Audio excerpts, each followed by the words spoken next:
FIFA football ವಿಶ್ವಕಪ್ ಬಗ್ಗೆ ನೋಡುವುದಾದರೆ ಪೋರ್ಚುಗಲ್ ತಂಡ ಉಜ್ಬೇಕಿಸ್ತಾನ್ ವಿರುದ್ಧ ಮಂಗಳವಾರ ಹ್ಯೂಸ್ಟನ್ ಸ್ಟೇಡಿಯಂನಲ್ಲಿ ನಡೆದ ಫಿಫಾ ವಿಶ್ವಕಪ್ 2026 ಎರಡನೇ ಪಂದ್ಯದಲ್ಲಿ 5-0 ಅಂತರದ ಭರ್ಜರಿ ಗೆಲುವನ್ನು ಸಾಧಿಸಿದೆ. ಈ ಬಗ್ಗೆ ಕ್ರಿಸ್ಟಿಯಾನೋ ರೊನಾಲ್ಡೋ ತೃಪ್ತಿ ವ್ಯಕ್ತಪಡಿಸಿದ್ದಾರೆ ಎಂದು ವರದಿಯಾಗಿದೆ. 6 ವಿಶ್ವಕಪ್ಗಳಲ್ಲಿ ಗೋಲು ಗಳಿಸಿದ ಆಟಗಾರ. ಈ ಪಂದ್ಯದಲ್ಲಿ ಹಲವು ದಾಖಲೆಗಳನ್ನು ನಿರ್ಮಿಸಿದ ಪೋರ್ಚುಗಲ್ ಕ್ಯಾಪ್ಟನ್ ರೊನಾಲ್ಡೋ ಪೋರ್ಚುಗಲ್ನ ಎಲ್ಲ ಕಾಲದ ವಿಶ್ವಕಪ್ ಗೋಲ್ ಸ್ಕೋರರ್ ಆಗಿದ್ದಾರೆ. 6 ವಿಭಿನ್ನ ವಿಶ್ವಕಪ್ ಟೂರ್ನಿಗಳಲ್ಲಿ ಗೋಲುಗಳನ್ನು ಬಾರಿಸಿದ ಮೊದಲ ಆಟಗಾರ ಅನ್ನೋ ಹೆಗ್ಗಳಿಕೆಗೆ ಪಾತ್ರರಾಗಿದ್ದಾರೆ. ಈ ನಡುವೆ ಪಂದ್ಯದ ಗೆಲುವಿನ ಬಳಿಕ ಮಾತನಾಡಿದ ರೊನಾಲ್ಡೋ ತಂಡದ ಯಶಸ್ಸಿಗೆ ಸಹಾಯ ಮಾಡೋದೇ ತನ್ನ ಮುಖ್ಯ ಗುರಿ ಅಂತ ಹೇಳಿಕೊಂಡಿದ್ದಾರೆ. ರೊನಾಲ್ಡೋ ಈ ಪಂದ್ಯದಲ್ಲಿ 2 ಗೋಲುಗಳನ್ನು ಬಾರಿಸುವ ಮೂಲಕ ದಾಖಲೆ ಬರೆದಿದ್ದಾರೆ.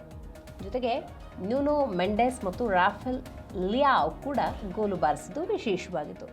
ಇನ್ನು ರಾಷ್ಟ್ರೀಯ ತಂಡವನ್ನು ಗೆಲ್ಲಿಸುವುದೇ ನನ್ನ ಗುರಿ ಅಂತ ಅವರು ಹೇಳಿಕೊಂಡಿರೋದು ವಿಶೇಷ. ಪಂದ್ಯದ ನಂತರ ಮಾತನಾಡಿದಂತಹ ರೊನಾಲ್ಡೋ ತಂಡ ಮೊದಲ ಪಂದ್ಯಕ್ಕೆ ಹೋಲಿಕೆ ಮಾಡಿದರೆ ಗಣನೀಯ ಪ್ರಗತಿಯನ್ನು ತೋರಿಸಿದೆ ಅಂತ ಹೇಳಿದ್ದಾರೆ. ದಾಖಲೆಗಳು ವಿಶೇಷವಾದವು ಅಂತ ಒಪ್ಪಿಕೊಂಡ್ರೂ ಕೂಡ ತನ್ನ ಮುಖ್ಯ ಉದ್ದೇಶ ಯಾವಾಗಲೂ ರಾಷ್ಟ್ರೀಯ ತಂಡದ ಗುರಿಯನ್ನು ಸಾಧಿಸುವುದಕ್ಕೆ ಸಹಾಯ ಮಾಡೋದೇ ಆಗಿರುತ್ತೆ ಅಂತ ಹೇಳಿ ಒತ್ತಿ ಹೇಳಿದ್ದಾರೆ. ಜೊತೆಗೆ ಈ ಪಂದ್ಯದಲ್ಲಿ 2 ಗೋಲುಗಳನ್ನು ಬಾರಿಸುವ ಮೂಲಕ ರೊನಾಲ್ಡೋ ಐತಿಹಾಸಿಕ ಮೈಲುಗಲ್ಲು ತಲುಪುವುದಕ್ಕೆ ಕಾರಣರಾಗಿದ್ದಾರೆ.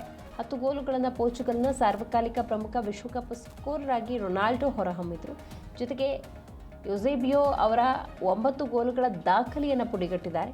6 ವಿಭಿನ್ನ ಫಿಫಾ ವಿಶ್ವಕಪ್ ಪಂದ್ಯಾವಳಿಗಳಲ್ಲಿ ಗೋಲು ಗಳಿಸಿದ ಮೊದಲ ಆಟಗಾರ ಅನ್ನೋ ಹೆಗ್ಗಳಿಕೆಯನ್ನು ಪಡೆದುಕೊಂಡಿದ್ದಾರೆ. ಉಜ್ಬೇಕಿಸ್ತಾನ್ ವಿರುದ್ಧ ಪೋರ್ಚುಗಲ್ ಸ್ಪಷ್ಟವಾದ ಸುಧಾರಣೆಯನ್ನು ಕಂಡುಕೊಂಡಿದ್ದ.